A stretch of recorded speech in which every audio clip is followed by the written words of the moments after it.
Assalamualaikum adab. I am Dr. Nizamuddin Qasmi. I am a sexual disorders and infertility specialist working here at Saira Healthcare and Hijama Center, Barabanki Uttar Pradesh. देखिए, पिछली कई सारी videos में हमने आप लोगों को बताया ओलिगोस्पर्मिया के बारे में, हमने डिस्कस किया एज़ोस्पर्मिया के बारे में, हमने आपको बताया कि ये होता क्यों है। हमने लास्ट वीडियो में भी आपको ओलिगोस्पर्मिया के ट्रीटमेंट के ऑप्शंस के बारे में बताया कि अगर आपके स्पर्म काउंट कम हो जाएं, स्पर्म आपके लो हो जाएं, डिक्रीज़ हो जाएं, तो किन तरीक़ों से आप उसका इलाज कर सकते हैं, कौन कौन सी मेडिसिन्स हैं जिनका आप इस्तेमाल करके स्पर्म काउंट को आप बढ़ा सकते हैं और किस तरीक़े से उसका इलाज किया जाता है। ये सारी चीज़ें हमने पिछली वीडियोस में, मल्टीपल वीडियोस में आप लोगों से डिस्कस की हैं। आज की इस वीडियो में हम बात करने वाले हैं ओलिगोस्पर्मिया के प्रिकॉशंस के बारे में। हम कुछ ऐसी चीज़ों के बारे में आपको बताने जा रहे हैं जो बहुत ही ज़्यादा इम्पॉर्टेंट हैं कि अगर आपका स्पर्म काउंट, आप चाहते हैं कि स्पर्म काउंट आपका सही रहे, नॉर्मल रहे और काउंट आपका कम ना होने पाए, तो किन चीज़ों का आपको ख़याल रखना है कि आपका काउंट हमेशा मेंटेन रहे, नॉर्मल लेवल में रहे।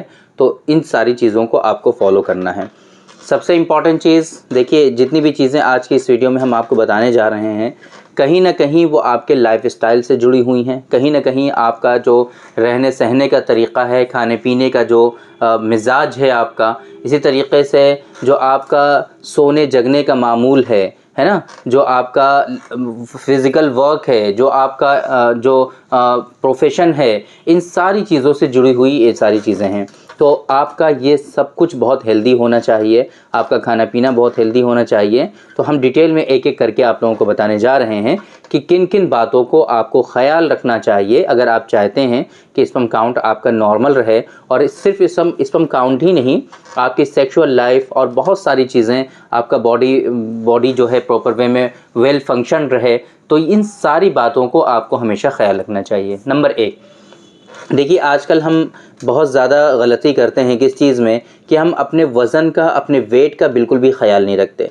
कुछ लोग तो ऐसे होते हैं कि जिनका वेट बहुत ही कम होता है ना, उनकी हाइट अच्छी खासी है लेकिन वेट नहीं बढ़ता उनका, तो उनका जो वेट है वो काफ़ी कम रहता है। नंबर एक बात तो ये लेकिन बहुत ही कम लोगों में पाया जाता है। लेकिन दूसरा जो मेजर प्रॉब्लम है आजकल लोगों में देखने को पाया जाता है, वो क्या है कि वेट गेन बहुत ज़्यादा हो जाता है। जितना वज़न होना चाहिए उनके बॉडी मास इंडेक्स के अकॉर्डिंग, उससे कहीं बहुत ज़्यादा वज़न होता है और दिन ब दिन वो बढ़ता चला जाता है। इसके पीछे का रीज़न क्या है?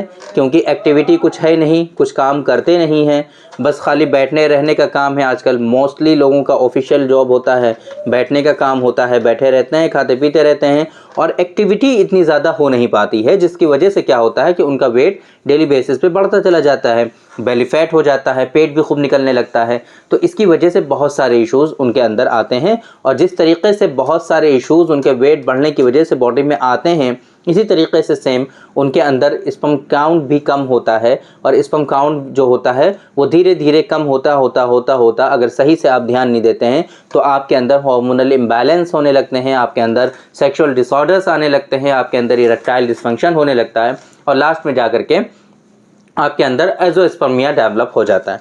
तो इस वजह से आपको वेट हमेशा मेंटेन रखना है, आपके बॉडी मास इंडेक्स के अकॉर्डिंग, जितना हाइट है आपका उसके हिसाब से आपका जो बॉडी मास है वो होना चाहिए प्रॉपर वे में, उसी के अकॉर्डिंग होना चाहिए। ना वेट आपका बहुत ज़्यादा कम होना चाहिए और ना ही वेट आपका बहुत ज़्यादा होना चाहिए, बढ़ा हुआ होना चाहिए, ऐसा आपको नहीं होने देना है। तो वेट को आपको हमेशा मेंटेन करके रखना है। नंबर एक बात तो हो गई है। दूसरी बात, हमने आपको बहुत मर्तबा अभी सिगरेट के बारे में बताया हुआ है कि स्मोकिंग जो है बहुत ही ज़्यादा ख़तरनाक होती है। जो लोग स्मोकिंग करते हैं उन लोगों के बारे में ये कहा जाता है कि उनकी हेल्थ, उनकी सेक्सुअल लाइफ, उनकी मैरिड लाइफ और उनकी जो फर्टाइल कंडीशन होती है वो हमेशा उन लोगों से कम रहती है कि जो लोग स्मोकिंग नहीं करते हैं। तो इस वजह से आप लोगों को इस बात का हमेशा ख्याल रखना चाहिए कि अननेसेसरी आप बिल्कुल भी स्मोकिंग ना करें और सिगरेट नोशी से आप अपने आप को बचा के रखें, ताकि आपकी जो सेक्सुअल लाइफ है वो भी सही रहे, आपकी जो फर्टाइल जो हेल्थ है वो भी सही रहे और आपका स्पर्म काउंट भी कम ना होने पाए। तो इस वजह से आप सिर्फ सिगरेट ही नहीं, इसके अलावा बीड़ी है, गुटखा है, तंबाकू है, चैनी खैनी है, बहुत सारी चीज़ें हैं, इवन अल्कोहल है। अल्कोहल कंजम्पशन अगर बहुत ज़्यादा है आपका तो उससे भी आप लोगों को हमेशा बचना चाहिए।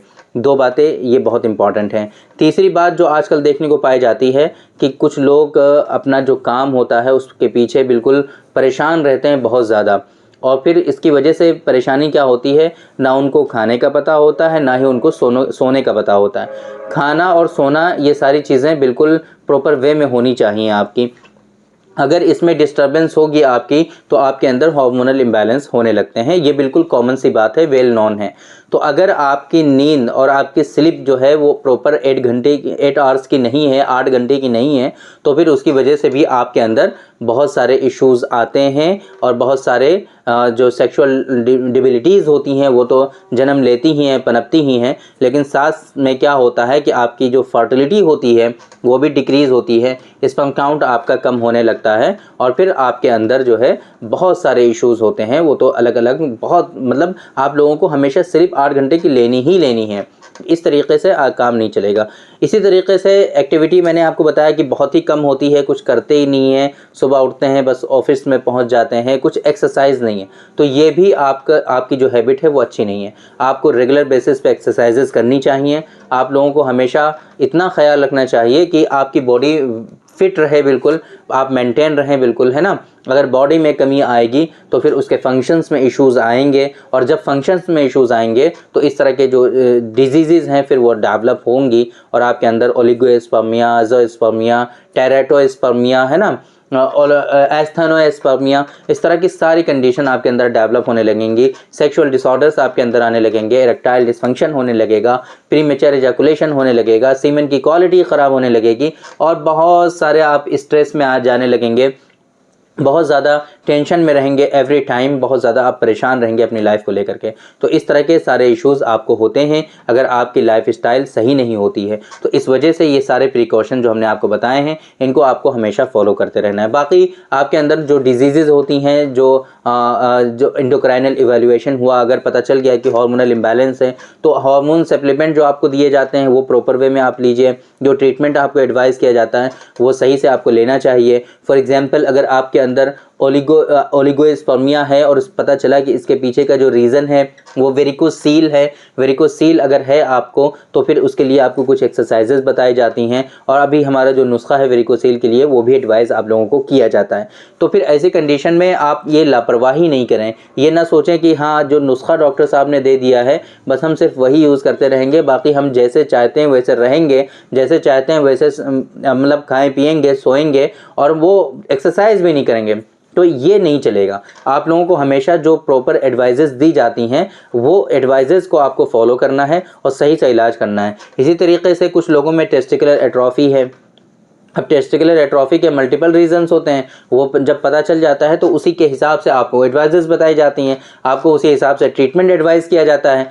तो अब आपको वो प्रॉपर ट्रीटमेंट भी लेना है और साथ में जो एडवाइजेस बताई गई हैं आपको उनको भी फॉलो करना है। ये दोनों चीज़ें जब मिल करके होंगी तभी जा करके ये कंडीशन आपकी क्योर होगी और आपका जो काउंट है वो नॉर्मल होगा। अदरवाइज़ अगर आप ये चाहेंगे, ये सोचेंगे कि सिर्फ हम ट्रीटमेंट ले लें, और फिर ट्रीटमेंट भी जैसे तैसे, आजकल बहुत सारे पेशेंट जो है लापरवाही करते हैं, 1 महीने का ट्रीटमेंट लेते हैं, फिर 2 महीने के बाद दोबारा कंसल्ट करते हैं। 1 महीने की मेडिसिन 2-2 महीने तक खाते रहते हैं। क्यों?